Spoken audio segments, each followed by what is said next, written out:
안녕하세요. 다문화 감수성 교육자료 보이는 라디오, 줄여서 다감보라로 인사드리겠습니다. 아나운서 이수정입니다. 저희 다감보라는요, 다문화 교육에 대한 이해와 또 다문화 감수성을 높이기 위한 프로그램인데요. 저희가 들려드리는 다문화 교육에 대한 이야기 들으시면서 다양성과 또 다문화에 대해서 함께 생각해 보는 시간 가져보셨으면 좋겠습니다. 오늘 소개해드릴 사연은요, 서울 영림초등학교 병설유치원 이운주 선생님의 사연으로 함께 하도록 하겠습니다. 제목은 편견을 보듬을 수 있는 작은 용기입니다.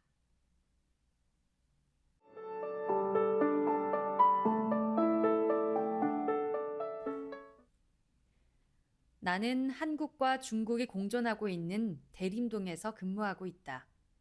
우리 유치원은 다문화 정책 학교로 2020년 당시 우리 반은 만 4세 아이 16명으로 구성되어 있었다. 그중 12명이 중국인이고 나머지 4명이 한국인이다. 한국인 4명 중에 2명은 부모님이 한국으로 귀화를 한 가정이다. 하지만 이것은 단지 서류상의 구분일 뿐, 교실에 들어가면 모두 동양인의 얼굴을 한 모두가 비슷한 모습이다. 어느 날 한 아이가 선생님을 부르며 달려온다. 선생님, 영민이가 자기가 중국 사람이래요. 아주 놀란 목소리였다. 우리는 교실에서 모두 한국어를 사용하고 있고 행사 시작 때마다 애국가를 부르다 보니 아이들은 서로 한국인으로 알고 있었던 것이다. 친구가 중국인인 걸 알고 놀랐던 그 아이도 사실 중국인이었다. 이렇게 흔히 조선족이라 불리는 중국인 어린 자녀에게 나타나는 이 정체성의 혼란에 대해 교사로서 어떤 도움을 주어야 할지 생각이 깊어지는 순간이었다. 코로나 사태 이전에는 방학 되면 한 달 정도 중국에 다녀오는 아이들이 많았다. 개학 후 아이들이 중국에 있는 친지들을 만나고 중국의 유명한 관광지를 다녀와서 조잘조잘 이야기해주는 걸 듣는 게 여간 재밌는 일이 아니었다. 중국 방문 중에 친지들로부터 배운 중국어를 친구들에게 알려주고 이얼산스 말하며 중국 숫자를 안다고 한 명이 소리 높여 뽐내는 순간 우리 반은 단체 중국어 숫자 공부 시간이 되어버린다. 그러면 나는 아이들을 한껏 축혀 세운다.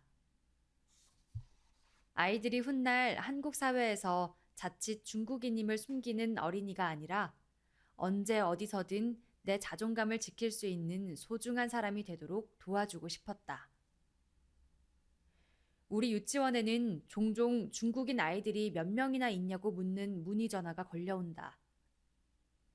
중국인이 많은 유치원에 입학하기는 왠지 주저하는 것이다. 나는 내가 가르치는 소중하고 순수한 우리 반 아이들에게 낙인을 찍는 것만 같아 격앙된 목소리로 화를 내곤 했다. 아이들은 국적만 다를 뿐 다 같은 유치원생이고 여느 아이들보다 순수하고 바른 아이들이었다. 이내 문의 전화를 한 학부모에게 사과를 하곤 스스로 어떤 상대에게도 다양성을 존중할 줄 아는 넓은 아량을 키우는 것과 다양한 상황에서 적절한 대처 기술을 보완할 필요성을 느끼게 됐다. 우리 반 교실에 대해 더 얘기해보자면 교실 안에서 우리는 모두 한국어로 소통한다. 그러나 더 자세히 들여다보면 발음이 부정확하거나 질문의 내용을 구체적으로 파악하지 못하는 등 대화가 잘 연결되지 않을 때가 있다. 이런 점을 보며 다문화 정책 학교에서는 아이들의 언어 지원과 정서 지원이 1순위라고 생각했다. 언어와 정서를 동시에 지원할 방법을 고민하다가 아이들의 말과 생각을 귀 기울여 듣고 메모하며 대화하기 시작했다. 아이들과 모여 이야기를 나누는 시간을 좋아하는 편이어서 집단 활동에서의 소소한 이야기부터 아이와 교사의 1대1 이야기까지 그들의 생각이나 경험을 듣고 메모하기 시작했다. 유아들이 한 말을 교사가 수첩에 적기 시작하니 아이들은 내가 말하는 거 적는 거예요? 하며 말이 글로 바뀌는 과정을 볼 수 있게 됐다. 자신의 말을 귀담아 들어주는 교사의 모습에 아이들의 자존감이 높아지는 듯 했고, 또 자신의 생각이나 경험을 주제로 대화하는 것에 더 재미를 느껴 선생님이랑 또 얘기할래요 하고 다가오는 아이들이 많아졌다. 이렇게 마주 이야기를 하여 아이들의 언어 표현을 동시로 탄생시켰다. 자신의 동시를 서로 듣고 들려주며 동시 전시회도 열고 동시집을 만들어 가정과 연계하는 언어 활동으로 확장시켰다. 유아들이 지은 동시를 가정에서도 읽어보며 학부모는 유치원 교육에 대한 신뢰감과 유아 언어 교육에 대한 이해를 증진할 수 있었고, 유아들은 눈에 띄게 어휘력이 발달했으며 자신의 동시 작품에 대한 자긍심이 생겼다. 더욱이 교사와 유아와의 레포는 아주 친밀하게 형성됐으며, 어느덧 우리 반 아이들은 친구와 교사 앞에서 조잘조잘 말 많은 수다쟁이가 되고 있었다. 한 번은 한 친구가 물 마시고 싶은데 물을 못 마시겠어요 하며 보온병을 들고 다가온 적이 있었다. 보온병이 뚜껑이 잘 안 열리는구나 싶었는데 그게 아니었다. 엄마가 싸주신 물이 너무 뜨거워서 그렇다고 한다. 유치원에 있는 여분의 차가운 생수를 넣어 섞어준다고 하니 엄마가 찬물 먹으면 안 된다고 했다며 걱정스럽게 쳐다본다. 얼마 뒤 한 TV 프로그램에서 중국 사람들은 찬물이 몸에 좋지 않다고 생각해서 여름에도 미지근한 물을 마신다고 안내하는 장면을 보게 됐다. 유아들이 집에서 챙겨온 물을 다 마시고 나서 교사가 냉장고에 준비해둔 생수를 줄 때 엄마가 차가운 물은 몸에 안 좋다고 먹지 말랬어요 라고 걱정 어린 말로 외치던 몇몇 어린이들의 목소리가 귓가에 들리는 듯 했다.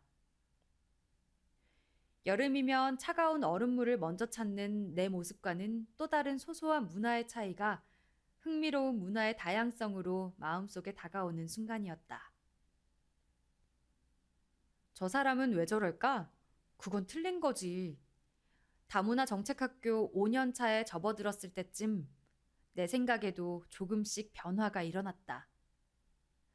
사람들과 의견의 차이가 발생할 때 그럴 수 있지.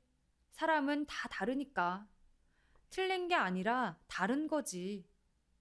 생활 속 다양한 관계에서 다름을 인정하고 존중하는 기본 생각이나 태도가 조금씩 달라지고 있었다. 가정통신문을 이 알림이로 발송하면 이내 교무실에 전화가 울린다. 방금 받은 알림이 내용이 무엇인지 궁금해서 묻는 학부모의 전화다. 발령 초기에는 다짜고짜 이게 뭐냐고 묻는 질문에 당황한 적이 한두 번이 아니었다.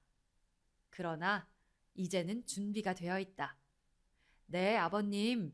방금 발송한 가정통신문 내용은요. 천천히 이해하기 쉽게 설명해드릴 준비가 되어 있다. 궁금한 내용에 대해 주저없이 전화를 걸어 바로 물어봐 주시고 유아 교육에 관심을 보여주는 학부모님이 더없이 감사한 순간이다. 2004년 안데르센상 수상작가 맥스 벨트하우스의 대표작 사랑에 빠진 개구리 동화에는 이런 내용이 나온다. 초록개구리는 심장이 쿵쿵 뛰고 몸이 뜨거웠다 차가웠다 한다. 어딘가 아픈 것 같아 동물 친구들에게 물어보니 그건 누군가를 아주 많이 사랑하고 있는 것임을 알게 된다. 누군가를 사랑하고 있다는 사실이 매우 기분 좋은 초록개구리는 꼬마 돼지에게 자랑을 한다. 나는 예쁘고 상냥하고 마음씨 착한 하양 오리를 사랑해. 하지만 꼬마 돼지는 너는 초록이고 오리는 하양이잖아. 하지만 개구리에게 색이 다르다는 건 아무렇지도 않았다.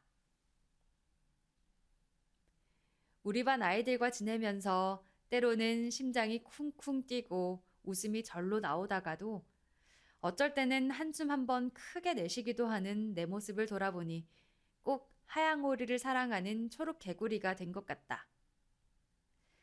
어쩌면 한때 나도 꼬마 돼지였는지도 모른다.